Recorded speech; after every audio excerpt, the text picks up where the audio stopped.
5 महीनों के बाद जेल से बाहर आने के बाद हेमंत सोरेन हमलावर हैं व्यवस्था पर, भारतीय जनता पार्टी पर और केंद्र सरकार पर।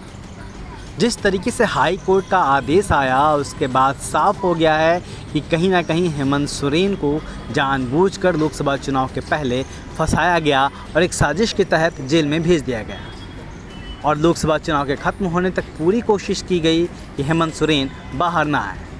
लेकिन अब हेमंत सोरेन जेल से बाहर हैं और जिस तरीके से वो बीजेपी पर हमलावर हैं और अपनी अस्मिता को सामने रखकर लगातार हमले बोल रहे हैं, उससे भारतीय जनता पार्टी कहीं ना कहीं सख्ते में है और एक्सपोज हो रही है। हेमंत सोरेन ने बाहर आने के बाद आज धरती आबा और आदिवासी समाज के सबसे बड़े नायक बिरसा मुंडा की प्रतिमा पर जाकर माल्यार्पण किया और उद्घोष कर दिया, साफ कर दिया कि लोकसभा चुनाव के दौरान भले ही उन्हें एक साजिश के तहत जेल के अंदर 5 महीने तक रखा गया, लेकिन अब विधानसभा चुनाव में वो भाजपा की दाल नहीं गलने देंगे। इस बीच में हेमंत सोरेन की पत्नी कल्पना सोरेन, जिन्होंने हेमंत सोरेन के जेल के भीतर रहने के दौरान मोर्चा संभाले रखा, उनका एक ट्वीट भी तेज़ी से वायरल हो रहा है।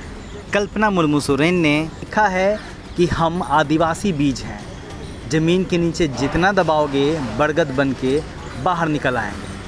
साफ है कि हेमंत सोरेन अब केंद्र की सरकार और भारतीय जनता पार्टी से दो हाथ करने को तैयार है। देखना होगा कि इसका नतीजा क्या होता है और झारखंड में आदिवासी अस्मिता के नाम पर जनता झारखंड मुक्ति मोर्चा और हेमंत सोरेन के पक्ष में कितनी गोलबंद होती है।